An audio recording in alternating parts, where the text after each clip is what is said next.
Even though Pooh Shiesty often gets the attention for being one of the most savage rappers from Memphis, his childhood friend Big 30 is also just as crazy. Here's a closer look at the criminal history and career of Choppa Gang General Big 30, the Demon of Memphis. Memphis is a wild city that has produced some of the most legendary names in hip-hop, from veterans like 3 6 Mafia and 8 Ball and MG, to Yo Gotti and Young Dolph, to the newer generation of rappers like Key Glock, Moneybagg Yo, Pooh Shiesty, and Big 30. Memphis has produced some major talent. But part of what inspires the music is the real struggle that those growing up in low-income neighborhoods of the city have gone through. Both Pooh Shiesty and Big 30 grew up together on the south side of Memphis, and together they've taken the industry by storm with their unique flow and raw lyricism. But before breaking into the music industry, Shiesty and Big 30 were running the streets of Memphis by leading the Choppa Gang, a local crew they created. From an early age, Big 30 was a menace. He was kicked out of school for disruptive behavior several times before even making it to high school. He eventually went to an alternative school, but that didn't help much, and he would continue to get into trouble. At some point, he linked up with his childhood friend Pooh Shiesty, who was heading down the same path that he was, and they both started going crazy in the streets together. They would assemble a crew with their friends, Lil Hank and Choppa Wop, and call themselves Choppa Gang. Together, they would terrorize the streets of Memphis and become one of the most respected neighborhood gangs in the area. Big 30 would rise in the ranks to become one of the most feared shooters in South Memphis, and his name is even a reference to his favorite gun. Choppa Gang quickly grew in numbers as they continued to gain respect in the streets, and not before long, they were becoming a major movement. So, with their city behind them, Shiesty and Big 30 decided to hop in the booth and start making moves in the music industry instead of just the streets. They were inspired by rappers like Kodak and Chief Keef to find a way out of the hood through music and started writing their own tracks about the struggles of coming up out of Memphis. But early on, rap wasn't paying the bills, so they were still making money in the streets to finance their careers. Those street activities would eventually get Big 30 locked up. In January 2018, Big 30 would get arrested for reckless endangerment and possession of a weapon alongside a friend named Marcus Walker. Police reports show that they were accused of shooting into their own building and that bullets ended up going through at least 3 different apartments. The cops arrived and arrested Big 30 and Walker, even though a friend told neighbors that they were just playing around with the guns and weren't shooting at anyone on purpose. But a neighbor spoke to police and said the bullets only missed them by a few feet and could have killed someone. So police had to arrest Big 30 and his homie for reckless endangerment and gun charges. But he wouldn't be locked up for long and would get right back to rapping once he got out. He dropped his debut track, Breaking News, in 2018 alongside K Shiesty, Choppa T, and of course, Pooh Shiesty. Choppa Gang would then go on a spree and start dropping singles that started to build him a buzz in the city. He and Shiesty would drop tracks like Hell Night and Choppa Talk that went viral. They would also link up with other popular Memphis artists like Block Boy JB and Moneybagg Yo, which helped them get more attention on a mainstream level. Big 30 ended up linking with Moneybagg Yo through his cousin, who he knew from the hood.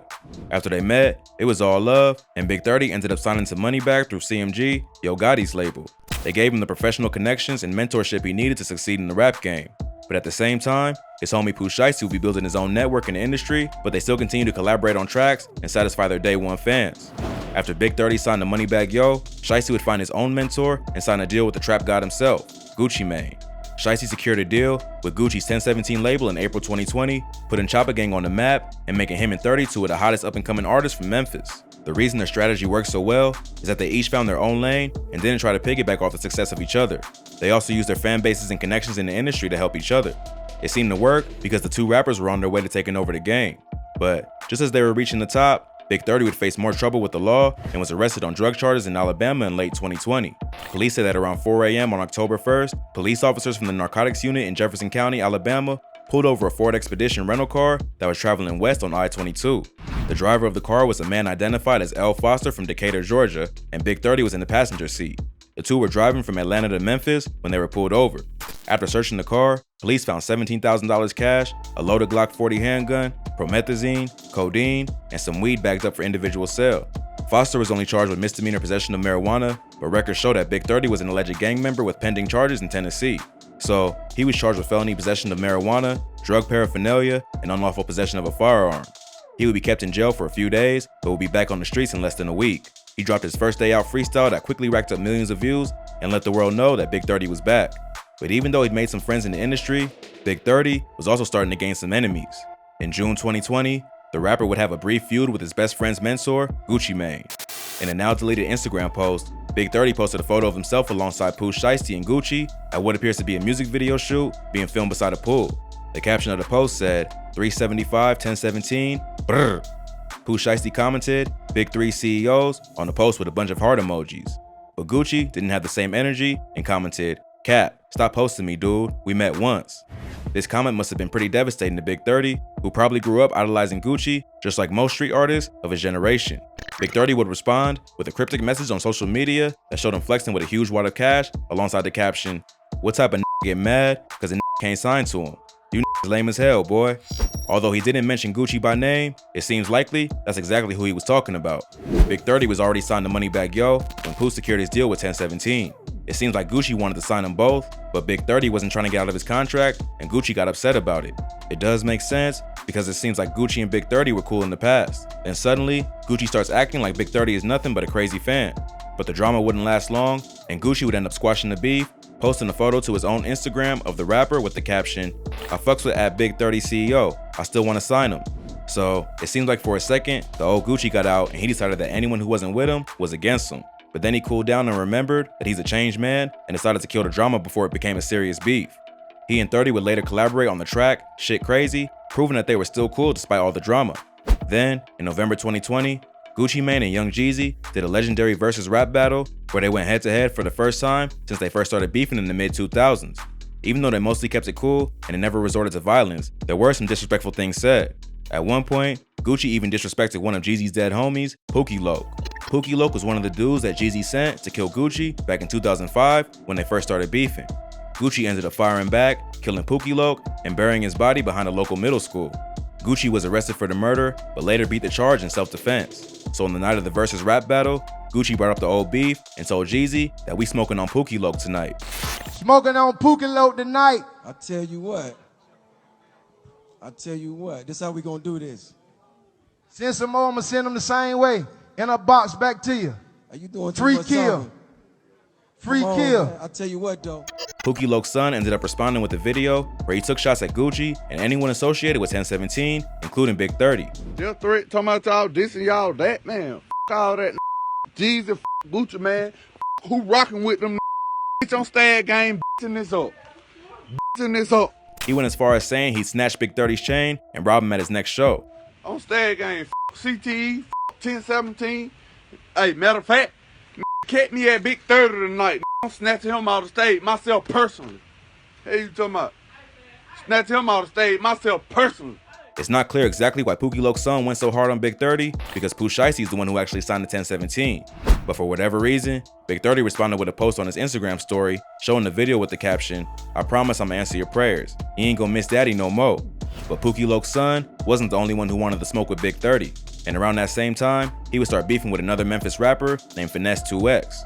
Choppa Gang had been beefing with Finesse 2X for a while. Apparently, Finesse and Shiesty had once been cool, but he says that Shiesty would do things that made him untrustworthy, like take something from him, but then help him look for it. They had been sending subtle disses back and forth at each other ever since. This eventually led to Big 30 to disrespect Finesse 2X's dead homie Lil Marcus in a song.